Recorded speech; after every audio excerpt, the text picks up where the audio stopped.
Assalamualaikum warahmatullahi wabarakatuh. Halo semuanya, kembali lagi di podcast BEM Unimugo bersama aku, Tifa Radila Prastiwi. Senang banget bisa nemenin kalian di episode 3 kali ini, yang pastinya bakal seru banget. Kita bakal bahas topik yang relate banget buat kita semua, apalagi kalian yang lagi kuliah sambil mengejar cita-cita nih. Tema kita kali ini adalah, kenapa kuliah aja tidak pernah cukup? Zaman sekarang tuh mahasiswa nggak cuma dituntut untuk pintar di kelas, tapi juga harus aktif dan punya pengalaman di luar kampus. Nah, kali ini aku nggak sendirian, karena ada 3 tamu spesial yang akan sharing pengalaman mereka. Nah, langsung aja ya, kita sambut narasumber kita yang sudah hadir bersama kita di siang hari ini. Boleh narasumber memperkenalkan diri dari Mbak ini dulu, boleh? Oke, baik. Perkenalkan, nama saya Alvina Resti Kurniasi dari Prodi S1 Keperawatan. Boleh? Oh iya. Oke, halo teman-teman. Perkenalkan nama saya Taufikur Rahman. Saya di sini dari Prodi S1 Keperawatan. Kebetulan saya mahasiswa semester akhir dan saat ini saya sebagai Ketua Umum PCIMM Kebumen. Oke, selanjutnya mungkin saya Yunus Marif dari S1 Teknik Industri semester 5. Di sini saya alhamdulillah mendapat amanah menjadi Presma atau Ketua BEM. Apa kabarnya ini Mas Alhamdulillah, Mbak? baik sekali ini, Mbak. Udah makan siang Mas sama Mbaknya? Sudah tadi. Sudah, iya, oke. Santai aja ya Mas Mbaknya. Iya. Ini tadi Mbaknya belum memperkenalkan apa ini tadi Mbak Alvina sebagai mahasiswi berprestasi ya? Bidang apa ini? Mungkin. Juara apa nih Mbaknya kemarin? Kebetulan juara renang. Oke, berarti atlet renang ya? Ya, berarti ini Masya Allah spesial-spesial semua tamu kita pada siang hari ini. Senang banget kita bisa berempat ya hadir di podcast episode kali ini. Nah, langsung aja yuk kita mulai obrolannya. Kita bakal dengan motivasi dan sharing-sharing pengalaman dari 3 tamu kita ini. Yang pertama nih, mau nanya ya, isi nanya, menurut kalian kuliah aja beneran gak cukup? Terus apa ini cuma tren atau emang realitanya aja? Mulai dari Mas Islam dulu boleh? Wah, aku dulu. Yeah. Oke, mungkin kita aku kilas balik dulu ya ke sebelum kuliah. Sebelum kuliah aku juga pertama ya bingung pertama ya nentuin tempat kuliahnya dulu pertama. Itu kita mau masuk kemana, terus jurusannya kemana. Awal mikir kuliah ya cuman pengen masuk kuliah, lulus tepat waktu, dapat IPK bagus, ya kerja gitu aja. Tapi setelah aku masuk di Unimugo, ternyata ada juga selain kuliah kita di kelas, ada kegiatan-kegiatan lain yang positif tentunya, yang bisa ngembangin pertama soft skill. Karena dalam perkuliahan kita cuman paling setengah hari itu udah pulang, nggak ngapa-ngapain dan ya gabut aja. Terus tapi setelah aku mengenal organisasi begitu dalam, ternyata perbedaan yang tadinya aku nggak ikut organisasi sama yang biasanya pulang itu beda banget. Bukannya malah bikin aku down di akademiknya, malah justru ngebus aku saat ikut organisasi dan ikut kegiatan. Aku ketemu teman-teman, belajar bareng, atau di situ mulai jati diri aku kebangun. Yang tadinya aku bingung mau ngapain, dengan ikut organisasi malah menemukan jati diri lah. Tapi nggak membuat akademik aku di perkuliahan tuh menurun, tapi malah ngebus akademikku. Mungkin singkatnya seperti itu sih. Jadi ya menurut penting banget. Penting ya. Berarti kalau buat Mas Taufik gimana? Sama sih. Kalau dari saya pribadi ya sama dengan yang disebutkan tadi sama Pres Imam ya. Tentunya worth it itu buat masuk organisasi karena gimana pun memang dari awal basic saya sendiri itu dari awal masuk sudah berkecimpung di organisasi. Kemudian ketika dulu di SMP SMA pun saya masuk organisasi. Jadi pada dasarnya ketika saya masuk organisasi itu saya lebih merasakan mampu untuk mengembangkan kemampuan-kemampuan saya yang tidak saya dapatkan di bangku kuliah saya sendiri. Karena bangku kuliah itu hanya mengajarkan teori, sedangkan implementasi itu kalau seandainya kita hanya berpacu dengan ruang kelas gitu ya, kita nggak bisa dapat feel langsung bagaimana cara kita ketika nanti terjun di masyarakat yang tentunya bakal banyak problematika yang muncul dan kita belum tentu bisa mengatasi hal tersebut. Kalau kita terjun berorganisasi kan kita bisa berhubungan dengan masyarakat, kita bisa berkomunikasi dengan banyak orang yang memiliki kepribadian yang berbeda gitu kan. Manajemen konflik kita dapat, gimana cara kita lobbying dan communication skill yang bagus itu kita dapatkan di organisasi. Ya makasih loh Mas ya udah sharing. Nah kalau buat mbaknya ini kan beda dari Mas Imam dan Mas Taufik ya, kan mbaknya apa ikut organisasi juga mbak? Kebetulan baru masuk. Baru masuk ya, tapi sebelumnya lebih fokus ke apa latihan renangnya apa bagaimana, boleh diceritain? Oh ya, sebelumnya di SMA saya nggak pernah yang namanya ikut organisasi. Karena dari guru sendiri itu saya pernah ikut daftar jadi Dewan Pramuka. Nah, akan tetapi dari guru olahraga itu menyuruh saya, bukan menyuruh sih, lebih untuk memfokuskan ke renangnya saja. Jadi latihan-latihan itu difokuskan. Nah, maka dari itu saya mundur dari Dewan Pramuka tersebut. Nah, sebelum saya kuliah itu saya belum ada yang namanya kepikiran untuk kuliah. Gitu. Dan saya itu lebih apa ya, ke kerja dulu gitu, kerja dulu. Dan sebelum masuk Unimugo, belum cari tahu Unimugo itu, sebelumnya saya mencoba untuk mendaftar TNI. Itu awal mulanya. Jadi ya baru kepikiran mau kuliah itu nanti untuk kedepannya itu akan bagaimana ya, itu sih. Iya, berarti skill ya kalau mbaknya ya. Hard skillnya. Iya, Apa? olahraga. Dari awal nih. Iya, Jadi udah langsung fokus aja di renangnya. Iya, skill olahraga ya, sip. Nah kalau selanjutnya itu apa benar nggak sih skill dan pengalaman itu lebih punya banyak nilai daripada gelar aja? Terus boleh nggak diceritain kegiatan atau pengalaman di luar kelas perkuliahan yang menggugah pola pikir gitu, dari Mas Imam dulu. Dari aku. Iya. Oke, nggak apa. Ya tadi kan pertanyaannya apa ya, skill atau pengalaman itu bakal kepake nggak sih nanti di dunia kerjanya gitu kan? Iya, lebih penting nggak sih daripada gelar doang?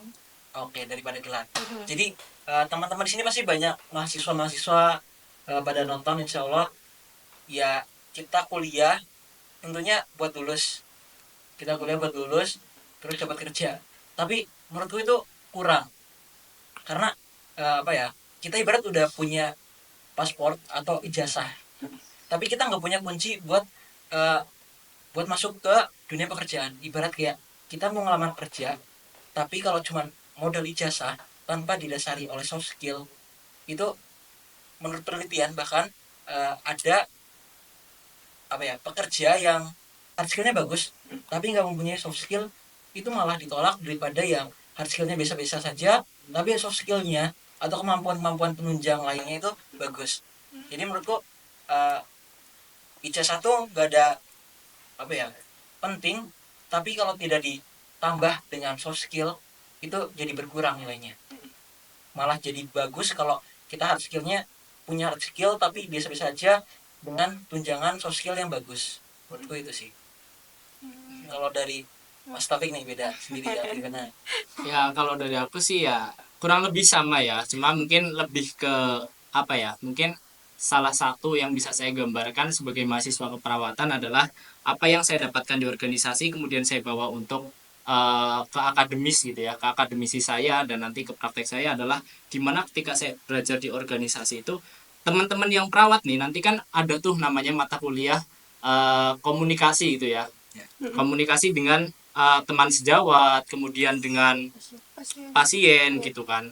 Nah itu teman-teman akan dapatkan di situ. Seandainya teman-teman hanya mengandalkan teori-teori yang disampaikan oleh dosen, kemudian dipraktekkan melalui role play gitu ya, yang tentunya sudah disusun skenario, teks dan lain-lain gitu kan.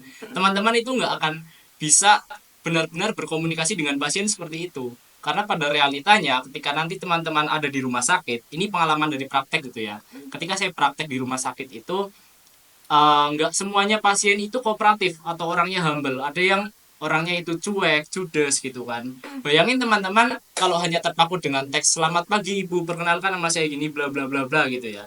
Itu nggak akan efektif untuk digunakan dengan pasien ataupun kepada rekan sejawat kita, para senior yang ada di ruangan gitu kan, yang mana komunikasinya tidak terlalu diajarkan. Tapi soft skill untuk communication skill itu kita terbangun di organisasi. Gimana cara kita menghadapi rekan organisasi kita yang tipenya pendiam, kemudian gimana cara menggait teman kita yang orangnya itu pemalu gitu kan, gimana cara biar mereka itu berani buat speak up dan mereka itu merasa trust atau percaya ke kita sehingga komunikasi itu bisa berjalan dengan baik. Jadi nggak kayak ngobrol tapi rasanya kikuk kan aneh gitu ya, kayak Iya, benar. habis ini permisi bu saya mau nyuntik obat, oh iya monggo. Itu kalau monggo, kalau permisi bu saya mau nyuntik obat, ibunya gitu-gitu doang kan kita kayak ini mau ngapain ya tinggal gitu kan, aneh gitu. Pemilihan katanya jadi Betul, jadi semakin banyak teman-teman berkomunikasi, teman-teman belajar membaca dan lain-lain, itu akan mempengaruhi komunikasi teman-teman dengan orang lain gitu. Di situ poin utamanya sih kalau dari saya. Berarti penting ya, Penting. soft skill dan gelar gitu lah ya. Betul. Iya. Oh, Mbak, ini Alfiah? Ya mungkin nggak jauh ya dari Mas Imam sama Mas Taufik, apalagi kalau sama Mas Taufik kan sama-sama Sama-sama S1 juga ya, perawatan juga ya. Jadi ya untuk komunikasi sama orang lain yaitu sangat penting, karena nantinya kita nggak bakal terpaku pada komunikasi cuman itu aja kayak gitu. Oh ya, jadi kan tadi pada sibuk-sibuk nih ya, role-nya ya. Jadi ada dong di saat-saat itu waktu sibuk ada momen yang sulit gitu kan, pengen nyerah gitu. Nah cerita dong gimana cara ngatasinnya, singkat aja nggak apa-apa. Oke. Dari Mas Taufik dulu. Oh iya, kalau dari saya pribadi ya wajar ya, namanya manusia pasti ada. Kalau katanya kan iman aja naik turun, apalagi semangat gitu Iya, kan. Bentar. Ini apa itu? Oh iya. Ulang. Oh ya, Berapa? iya. Aku kira di kayak behind the science. Jadi tadi gimana? Oke. Tadi kan role-nya pada sibuk-sibuk ya, Mas sama Mbaknya. Pasti dong di masa-masa sibuk itu ada masa sulit, pengen nyerah gitu. Nah, gimana dong cara ngatasinnya? Cerita boleh, singkat aja nggak apa-apa. Boleh dari Mas Taufik. Oh iya, jadi ya namanya semangat gitu kan. Ya sama aja kayak keimanan, bisa naik bisa turun gitu kan. Kadang kita rasanya lagi semangat-semangatnya apa aja kita laksanain gitu kan, kita lakuin. Tapi kadang kalau ketika udah kita terlalu semangat gitu kan, all in di organisasi, ada saatnya juga kita ngerasa kayak ternyata aku udah terlalu berjuang kayak gini tapi ternyata nggak dapat yang aku harapin, dan itu biasanya bikin down gitu kan. Makanya terkadang kalau kita ngedown ya kita harus flashback kembali alasan kita masuk organisasi mau apa gitu kan. Terus juga cara kita buat manajemen mood dan lain-lain kan pasti kita lebih tahu sendiri sih gitu paling. Kalau dari Mas Imam? Kalau dari aku sendiri, kalau maksudnya pengalaman pribadi ya, kalau udah fase-fase udah udah penuh kepala nih, pengen dikeluarin, kepala pengen dikeluarin, yang di kepala pengen hilang dulu biar kita habis itu bisa gerak lagi. Me time sih. Iya. Ya, Hitamnya ngapain biasanya kalau Mas Imam? ya kalau aku me time-nya ya sederhana aja, kayak bisa olahraga, atau biasanya kalau pengen kumpul sama teman tapi ngobrolnya nggak terlalu serius, ya itu malah jadi charge energi lagi sih. Atau main ke alam, kan tiap orang beda-beda kan, namanya me time gitu kan, gimana ya, beda-beda lah tiap orang. Pasti tiap orang ada yang cuma istirahat aja udah bisa charge, tapi ada orang yang harus refreshing kemana dulu, jalan-jalan kemana dulu, lihat alam atau lihat ke pantai gitu kan, beda-beda tiap orang. Paling me time aja. Setelah itu ya kita fokus lagi. Cuma kalau ada kadang-kadang saat me time tapi ada keperluan mendesak, kita juga harus sadar bahwa posisi kita tuh sebagai ketua dan tanggung jawabnya di situ harus harus ditanggung kita kan. Kalau nggak ada kita siapa lagi? Makanya kita harus mengorbankan waktu me time kita. Setelah itu kalau udah ada waktu longgar ya lanjut lagi nggak apa-apa. Jadi jangan terpatok dengan aku harus fokus ke organisasi selama 6 bulan, setelah itu aku me time seminggu. Ya kayak gitu juga. Tapi kita fleksibel sih. Kalau ada waktu longgar ya kita minta, kalau enggak ya lanjut lagi fokus. Kalau saya sendiri gitu. Oh ya, makasih Mas Imam. Kalau Mbak Afina? Oh ya, kalau dari saya kan berbeda nih dari Mas Taufik Iya, sama Mas betul. Imam. Iya. Dan kalau mereka kan itu sibuk karena organisasi. Organisasi. Nah, kalau saya sendiri kan sibuk karena latihan. Mm-mm. Yaitu ya sebenarnya sih ada momennya di saat dimana kita pengen nyerah. Salah satunya yaitu di saat best time saya, waktu terbaik saya itu tidak pecah dan nggak sesuai sama harapan pelatih dan orang tua. Itu ada, namun saya mengatasinya itu biasanya ya kayak Mas Imam tadi, mid time gitu kan, main kemana. Kalau Mas Imam mungkin kan mungkin ngobrol sama temen ya yang buat ngecas charging gitu ya. Nah, kalau saya sendiri lebih ke deep talk sama orang tua. Gimana caranya, bagaimana cara mengatasinya, gimana sih buat ini kedepannya gitu. Oh, jadi bonding sama orang tuanya kuat Iya. ya. Nah, iya berarti itu. Nah, kalau terakhir buat dari narasumber kita ini, boleh nggak kasih motivasi atau pesan-pesan ke teman-teman kita semua dari itu sih Mas deh, dari topik kita kali ini. Nah, boleh kasih pesan-pesan dari Mbak Alvina dulu, boleh?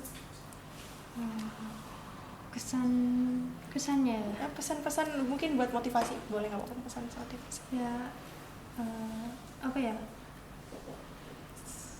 Tetap semangat. Iya, mungkin tetap semangat. Tujuan kita itu ke orang tua, jangan sampai mengecewakan orang tua. Oke. Kalau dari Mas Taufik?